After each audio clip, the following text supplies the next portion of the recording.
De los signos navideños más importantes está el árbol de Navidad. Algunos pensarán que no tiene ningún significado cristiano, pero sí, sí lo tiene. Sus orígenes eran paganos, se remontan a lo que hoy es Alemania, en los pueblos germanos, los pueblos celtas, que adoraban al dios Odín en la forma de un árbol gigantesco que sostenía el universo, los astros, y al cual cada solsticio de invierno le rendían culto, poniendo en las ramas del árbol algunas antorchas que significaban las estrellas, los astros, los planetas, y danzaban alrededor del árbol para rendirle culto a su dios. Y cuando llega San Bonifacio, el misionero que evangelizó las regiones de Inglaterra y de Alemania, él derribó esa encina que adoraban y en su lugar plantó un pino. El pino tiene un significado especial porque es el único árbol que en los crudos inviernos de aquellas regiones siempre se mantiene verde. Aquí disculpen por el arbolito blanco, que es una moda ponerlos blancos, pero en realidad el árbol de Navidad debe ser verde porque así se conserva su significado. El significado es que el amor de Dios es infinito y aunque todo alrededor caiga, todo termine, este se mantiene siempre verde, siempre vivo, como el pino, el único árbol que no queda todo peloncito en tiempo de crudo invierno.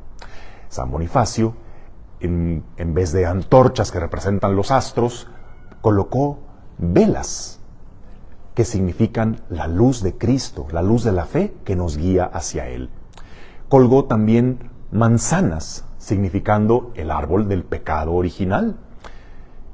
Y bueno, este signo del árbol de Navidad ya fue transportado a nuestros días y tiene otros signos que también son muy interesantes. Cuando se cambian las velas por foquitos, por razones prácticas, significando también la alegría del nacimiento de Jesús, cuando se colocan esferas en lugar de las manzanas, esferas que según su color representan el tipo de petición que elevamos a Dios. Las rojas significan oración de petición, las plateadas de arrepentimiento, etc. Los moños o los lazos que se cuelgan en el árbol de Navidad representan los lazos familiares, cómo la familia se une en estas fechas. Los regalos que se ponen en su base representan que Cristo es el regalo, el gran regalo de Dios a la humanidad, y la estrella con la que remata el árbol de Navidad nos recuerda aquella estrella de Belén, aquella que guió a los pastores hacia el pesebre y a los reyes magos desde lugares muy lejanos. Así es la fe que de donde quiera que estemos nos conduce hasta Cristo. Bueno, ahora ya sabemos el sentido cristiano del árbol de Navidad. El solo verlo, el solo explicar sus signos, ya es una catequesis para nosotros. Pero hoy que comenzamos las posadas o las ferias mayores del Adviento, y que comenzamos con un texto del Evangelio que pues nos resulta un tanto árido, un tanto incomprensible, porque es una lista de nombres, una lista tediosa y complicada, de nombres que a nosotros, ¿qué nos vienen esas personas que se llaman tan raro? Bueno, es el texto con el que inicia el Evangelio de San Mateo, que es la genealogía de Jesús, que tal vez a ti y a mí no nos dice mucho, pero en ese tiempo tenía una gran importancia, porque los grandes personajes, como por ejemplo los reyes, era muy importante demostrar que venían de un noble linaje, que se conservara la pureza de su raza y además que sus antepasados hayan sido honorables. Bueno, esta genealogía de Jesús, diríamos, árbol genealógico, es muy importante porque demuestra dos cosas: que Jesús es descendiente de Abraham, es decir, que pertenece al pueblo de Dios, al pueblo de Israel. Y segundo, que por el lado de San José proviene de la estirpe del rey David, para que así se cumplieran las profecías mesiánicas de que el Mesías habría de venir del linaje y descendencia de David. Y demuestra otra cosa muy importante, que al nacer de una virgen es hijo de Dios. Pero si de lo que se trataba era de demostrar la honorabilidad y la pureza del linaje de Jesús, vaya, pues parece que no le atinaron tan bien a ese propósito, porque en esa lista de nombres, cuando conoces la historia de muchos de ellos, carambas, pues te das cuenta de que parece una lista negra o la lista de los más buscados, porque ahí encontramos de todo. Encontramos luces y sombras, encontramos historias de gloria y historias de dolor, historias de pecado, historias de traición. Encontramos, sí, grandes personajes que fueron elegidos de Dios, pero quizá distan mucho a lo que hoy entenderíamos como un santo. Ahí desfilan adúlteros, incluso asesinos, hay una que otra prostituta, hay casos de incesto, adiós a la pureza de la raza, porque ahí se mezclan varios extranjeros.